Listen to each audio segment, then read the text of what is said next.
Welcome back to வெற்றி லான் today. இன்னைக்கு நம்ம எதை பத்தி டிஸ்கஸ் பண்ணலாம் அப்படின்னா, நம்ம கமெண்ட்ல வந்து ஒருத்தர் வந்து கேட்டிருந்தாங்க, மூட் கோட் பத்தி கொஞ்சம் சொல்லுங்க அப்படின்ற மாதிரி. நான் இதை வந்து பார்ட் 1 பார்ட் 2 வீடியோவா நான் போடுறேன். ஏன்னா கொஞ்சம் நிறைய டிஸ்கஸ் பண்ணோம்னா கண்டிப்பா யூஸ்ஃபுல்லா இருக்கும் அப்படின்றனால பார்ட் 1 பார்ட் 2 போடலான் இருக்கேன். பார்ட் 1ல நம்ம எதெல்லாம் டிஸ்கஸ் பண்ண போறோம் அப்படின்னா, மூட் கோட்னா என்ன அப்படின்றத ஃபர்ஸ்ட் நம்ம தெரிஞ்சுக்கணும்.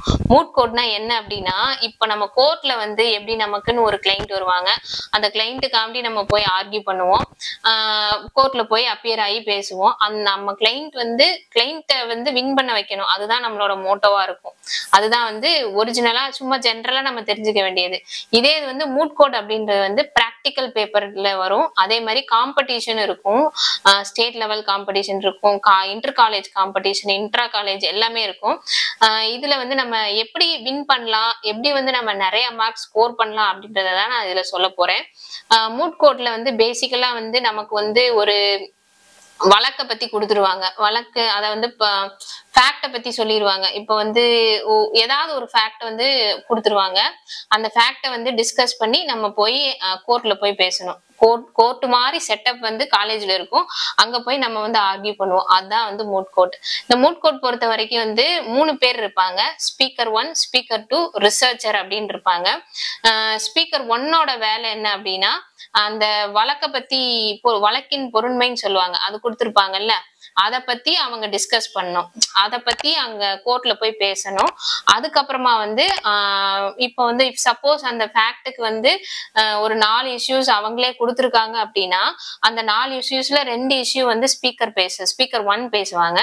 அடுத்து ஸ்பீக்கர் 2 என்ன பண்ணுவாங்கன்னா, 3வது 4வது இஷ்யூ பேசிட்டு ப்ரேயர் வந்து கம்ப்ளீட் பண்ணுவாங்க. இப்ப இஷ்யூஸே கொடுக்கல அப்படின்னா வந்து இஷ்யூஸ் வந்து நம்மளாதான் வந்து கிரியேட் பண்ணோம்.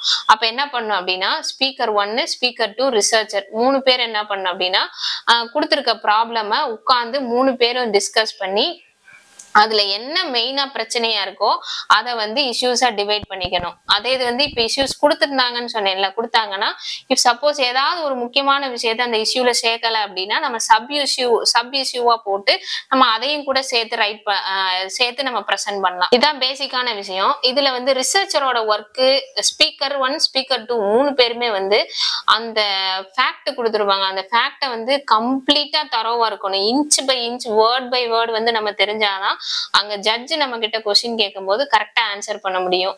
இப்போ நம்ம ஸ்பீக்கர் 1 இப்ப நான் தான் ஸ்பீக்கர் 1னா நான் டயஸ்ல நின்று பேசிட்டு இருக்கேன் அப்படின்னா, ஜட்ஜ் நான் பேசி முடிச்சோடனே கண்டிப்பா கொஸ்டின் கேட்பாங்க. அந்த கொஸ்டின்ஸ்க்கு வந்து நம்ம புக்ஸ் எடுத்துட்டு போகலாம், ஜேர்னல்ஸ் எடுத்துட்டு போகலாம், நம்ம என்னென்னலாம் ரெஃபர் பண்ணமோ எல்லாத்தையுமே எடுத்துட்டு போகலாம். எல்லாத்தையும் எடுத்துட்டு போய் இப்ப ஜட்ஜ் கொஸ்டின் கேட்கறாங்கன்னா, நான் அதை என் புக் என் பக்கத்துல இருந்துச்சுன்னா நான் அதை பார்த்தே கூட நான் ஆன்சர் சொல்லலாம். இப் சப்போஸ் புக் என் கையில இல்ல, ரிசர்ச்சருக்கு வந்து அந்த ஆன்சர் தெரியும் அப்படின்னா, ரிசர்ச்சர் என்ன பண்ணலன்னா ஒரு பேப்பர்ல எழுதி ஸ்பீக்கர் 1 கையில கொடுத்து அதுக்கப்புறமா ஸ்பீக்கர் 1 வந்து அந்த ஆன்சர் சொல்லலாம். அப்படியும் பண்ணலாம். ஸ்பீக்கர் 2க்கும் அதே மாதிரிதான் இருக்கும். ரிசர்ச்சரோட ஜாப் தான் வந்து இங்க இதுல ரொம்ப முக்கியம். அவங்க தேடுற கேஸ் லாஸ், அவங்க தேடுற ரெஃபரன்ஸ், அவங்க தேடுற ஜேர்னல்ஸ் தான் வந்து இதுல வந்து அதிகமா பேசப்படும். ஸ்பீக்கர் 1, ஸ்பீக்கர் 2 வந்து ஃபியர் இல்லாம பேசணும். அங்க போய் ஜட்ஜஸ் முன்னாடி கோர்ட் வந்து நம்ம ப்ராப்ளம் கொடுத்துருவாங்க, அந்த ஃபேக்ட் வந்து கொடுத்துருவாங்க. இப்ப வந்து கொடுத்துட்டாங்க அப்படின்னா, சில காலேஜஸ்ல வந்து லாட் போட்டு பெட்டிஷனர் யாரு, ரெஸ்பாண்டன்ட் யாருன்னு பிரிச்சிடுவாங்க. இப்ப நம்ம பெட்டிஷனர் அப்படின்னா, இப்ப பாதிக்கப்பட்டவங்க வந்து பெட்டிஷனர் சைடு வருவாங்க, ரெஸ்பாண்டன்ட் வந்து ஆப்போசிட் டீம் இருப்பாங்கன்னு வைங்களேன். இப்ப பெட்டிஷனர் அப்படின்னா பெட்டிஷனருக்காண்டி இப்ப நான் ஆர்கியூ பண்ணணும். எனக்கு ஆப்போசிட் டீம் வந்து ரெஸ்பாண்டன்டா இருக்காங்கன்னா, அவங்க அது தகுந்தாப்புல கேஸ் லாஸும் அதுக்கு தகுந்தாப்புல ஜட்ஜ்மெண்ட்ஸ் எடுத்து வச்சு அவங்க ஆர்கியூ பண்ணுவாங்க. இப்படி ஆர்கியூமெண்ட்ஸ் பண்ணும்போது பண்ணி முடிச்சதுக்கு அப்புறம் ரிபட்டல் இருக்கும். ரிபட்டல்னா இப்ப நான் ஏதாவது தப்பா பேசியிருக்கேன், என்னோட பாயிண்ட்ஸ் வந்து இன்கன்சிஸ்டன்டா கான்ட்ரடிக்டா இருக்கு அப்படின்னு பெட்டிஷனர் சைடு பேசினது வந்து ரெஸ்பாண்டன்ட் சைடு ஃபீல் பண்ணாங்க அப்படின்னா, அவங்க வந்து ஜட்ஜஸ் கேட்பாங்க, இஸ் தேர் இஸ் எனி ரிபட்டல் அப்படின்னு கேட்பாங்க. ஆமான்னு சொல்லிட்டாங்க அப்படின்னா ரிபட்டல்ல வந்து கொஸ்டின் கேட்பாங்க. நம்ம கொடுக்குற ஆன்சர் வந்து சர் ரிபட்டல்ல வந்து இது பண்ணுவாங்க அப்படின்னு சொல்லுவாங்க. அடுத்து வந்து மூட் கோர்ட்ல இது இன்னொரு பக்கம் இருந்துச்சுன்னா மெமோரியல் நம்ம ரெடி பண்ணோம். மெமோரியல் அப்படின்றது என்னன்னா, இப்ப நம்ம கோர்ட்டுக்கு வந்து கட்டு எடுத்துட்டு போவாங்க, கேஸ் கட்டு எடுத்துட்டு போவாங்க. அதே மாதிரி இங்க நம்ம வந்து மெமோரியல்னு சொல்லுவாங்க. மெமோரியல் என்ன இருக்குன்னா, நம்ம டைப் பண்ண டீடைல்ஸ், நம்ம எடுத்த கேஸ் லாஸ், அதெல்லாம் நெக்ஸ்ட் வீடியோல கண்டிப்பா நான் உங்களுக்கு என்னோட மெமோரியலே எடுத்து நான் உங்களுக்கு காட்டுறேன். அது எல்லாமே அது டீட்டெயிலா இருக்கும்.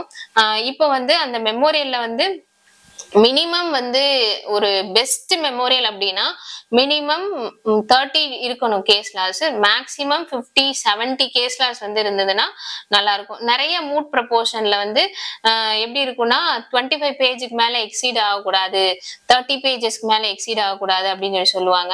இப்ப நம்ம புக்ஸ்ல எழுதியிருப்போம் பாத்தீங்களா, 1, 2, 3 போட்டு ஃபுட் நோட்ஸ் மாதிரி போட்டு கேஸ் லாஸ் வந்து ரெஃபர் பண்ணியிருப்பாங்க. வித் ஹெல்ட் அப்னு போட்டு ரெஃபர் பண்ணி நம்ம எழுதியிருந்தோம் அப்படின்னா வந்து ஒரு பேஜுக்கு வந்து 10 கேஸ் லாஸ்ல இருந்து 15 கேஸ் லாஸ் வரைக்கும் எழுதலாம். கீழே வந்து ஃபுட் நோட்ஸ் வித் சைட்டேஷனோட கொடுத்துட்டோம்னா இன்னும் நல்லா இருக்கும்.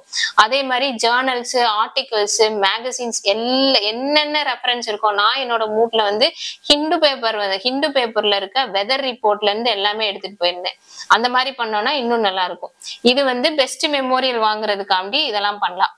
மெயினான விஷயம் என்ன அப்படின்னா கோட் மேனர்ஸ் பத்தி நெக்ஸ்ட் வீடியோலையும், அதே மாதிரி நெக்ஸ்ட் வீடியோல வந்து மெமோரியல் எப்படி ரெடி பண்ணணும், மெமோரியல் எப்படி இருக்கும், ஓரளவுக்கு பெஸ்டா பண்ணணும்னா மெமோரியல் எப்படி இருக்கணும் அப்படின்றத நான் நெக்ஸ்ட் வீடியோல கண்டிப்பா ஷேர் பண்றேன்.